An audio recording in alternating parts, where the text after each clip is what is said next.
মাননীয় মুখ্যমন্ত্রী খুশি হয়ে কইছে সত্যি তো এই ভাষার সাথে বাংলার তো কোনো মিল নাই, ঠিক আছে তোমার এটা আলাদা রাজবংশী ভাষায় থাকবে, তার জন্য রাজবংশী ভাষা একাডেমি করে দিয়েছে প্রথমে। আমার প্রথম স্বীকৃতি রাজ্য স্তরে রাজবংশী মান্যতা দিন এই মাননীয় মুখ্যমন্ত্রী মমতা ব্যানার্জি।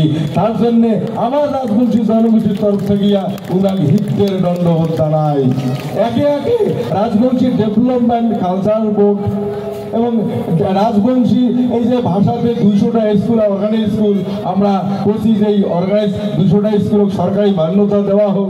যেহেতু তোমরা রাজবংশী ভাষার একাডেমি করলেন, সসায় যদি রাজবংশী ভাষার উন্নতি চান তাহলে এটা অর্গানাইজ স্কুলগুলো মান্যতা করে দেওয়া হোক। মুখ্যমন্ত্রী ওটা শুনিয়া সাথে সাথে করে দিয়েছে, আজকে স্কুল হয়েছে। আমার রাজবংশী জনজাতির যে আমরা জাতির জনক কই রায় সাহেব পঞ্চান বর্মা, তার নামে ইউনিভার্সিটি করছে, এটা আমার দাবি ছিল। রায় সাহেব পঞ্চান বর্মার জন্মদিন সরকারি ছুটি করছে। আমার রাজবংশী মানুষের প্রাণের গান ভাওয়াইয়া গান, সেই ভাওয়াইয়া গানের শিল্পী ভাতা দিবেন লাগছে। আরো আগামী দিনত মাত্র 200টা স্কুল সারা উত্তর বা নর্থ বেঙ্গলত করে দিছে। এই 200টা স্কুলে কভার করা সম্ভব নয়। উমের যে ভাবনা, উমের যে ইচ্ছা, আরো আগামী দিনত এই বিশ্ববিদ্যালয় মানে প্রাইমারি থেকে জুনিয়র হাই উচ্চ বিদ্যালয় কলেজ এবং মাস্টার ডিগ্রি পর্যন্ত সিলেবাস বানাবার হয়েছে মাননীয় মুখ্যমন্ত্রী। আমরা 5 পর্যন্ত করিয়া অলরেডি জমা দেওয়ার পরে স্কুলগুলো হল, মাধ্যমিক পর্যন্ত সিলেবাস হওয়ার কর্মসূচি চলছে। আস্তে আস্তে হায়ার সেকেন্ডারি, তারপরে বিএ, তারপরে মাস্টার ডিগ্রি পর্যন্ত আমরা এই কামকাণ্ড করেই যাবো। এই মাননীয় মুখ্যমন্ত্রী যদি থাকে, আমার বিশ্বাস আগামী দিনত আরো বহুত স্কুল কলেজ উচ্চ বিদ্যালয় উচ্চ শিক্ষা পর্যন্ত ব্যবস্থা হইবে বলিয়া আমরা মনে করি। এ বেশি যেটা কয় সেটা করে, ইন্দ্রা কোনো কথা কইলে কথা ভুলি যায় না।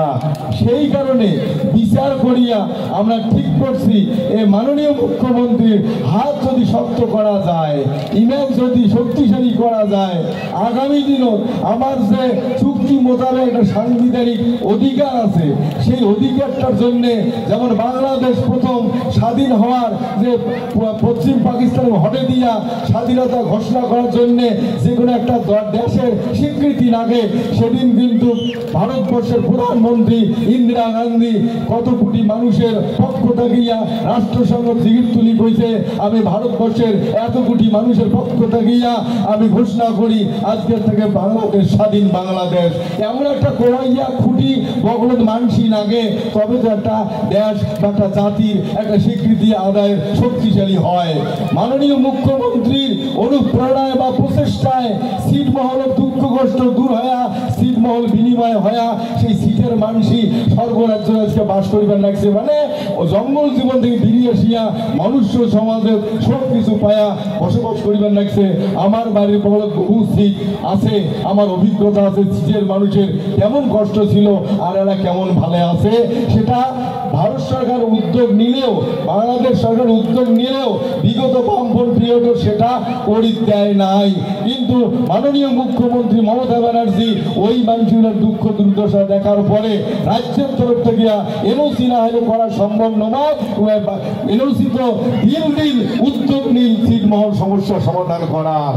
আমার বিশ্বাস আমার যে সাংবিধানিক চুক্তি মোতাবেক যে অধিকার আছে, যে দিদিকে আমরা ভালো করে বুঝি দিবার পাচ্ছি, আগামী দিন যদি কই দিদি আমার এই কুচবিহারের ভারত মুক্তি চুক্তি মোতাবেক বৃহত্তর কুচবিহারের মানুষের যে সাংবিধানিক অধিকার সেই আদায়ের বাদে তোমার একটা কথা হলো দিল্লি বলি গেলে আমরা পাবো। মোর বিশ্বাস মাননীয় মুখ্যমন্ত্রী আমার রাজবংশী মানুষ এত ভালো পায়, রাজবংশী ভাষা এত ভালো পায়, রাজবংশী কৃষ্টি এত শ্রদ্ধা করে সম্মান করে, আমার কথা সে না ফেলে মোর মনে হয় করবে যে এইবার বৃহত্তর কুচবিহারের মানুষের অধিকার ফেরত দেওয়া হোক। এই আমার আশা বিশ্বাস। এবার যে ভাঙা ফলে তার দোপাতাতে সিন ইন্দ্রা যেখানে যেখানে কথা কইল সুগে পূরণ করিল, আগামীতে আরো পূরণ করিবে বলিয়া আমরা মনে করি বা বিশ্বাস। সেই বিশ্বাসে ইন্দ্রা শক্তিশালী হওয়া মানে আমরা শক্তিশালী। আজকে গোটা উত্তর পূর্ব ভারত বলিয়া কন বা উত্তর উত্তরবঙ্গ বলিয়া কন এই জায়গাটা কিন্তু আমরা ভূমিপুত্র রাজবংশী মানুষের সংখ্যা গরিষ্ঠ, এটা ওই জনগণনার সমীক্ষার সবাই কয়। তাহলে যার জনসংখ্যা বেশি তার খাওয়াইয়া বেশি, তার ভোটও বেশি, তার উপার্জনও বেশি, সুখে তার বেশি। আর যার বেশি থাকে তাই টোপলা বাঁধিয়ে বিদেশ বলি ভিন্ন রাজ্য যায়, আর যার কিছুই নাই তাই এসি গাড়ি এসি বাড়ি একটা মন্ত্রী মিনিস্টার হয়ে তোমরা কোটিপতি বড় ঘর হচ্ছে, আর আমার 12 মাস মাসি খেলাইতে যায়। এইটা কি চলবে চিরদিন? আমরা ভোটার, আমরা ঠিক কর্ম, আমার এই টাকার ভাল ত্যাগ করি কর্ম।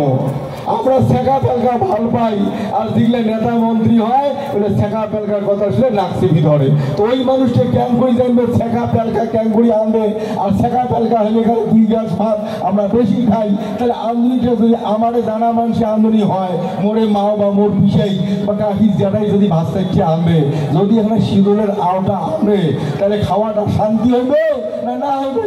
আর ওটাই যদি যাই শীতল ক্যাং করি বানায়, শীতলের গন্ধ সহ্য করি না পায়, ওই মাও যদি রাঁধে খাওয়া ভালো হইবে? আমরা কাউকে নিন্দা করি না, ঘৃণা করি না। আমার বক্তব্য যেহেতু সংখ্যাগরিষ্ঠ আমরা শেখা পেলকা খাওয়া ভাল পাই, আমরা চাই এই এলাকার নেতাটা শেখা পেলকা খাওয়া হোক, মন্ত্রীটা শেখা পেলকা খাওয়া হোক, সব কিছু আমার শেখা পেলকা খাওয়া মানসিকা হোক। যার জন্যে আমার রাজবংশী মানুষের একটি হওয়া খাইবে, ওই নানান ধরনের নানান কথা কবে, ওইলা ভুলি যাও।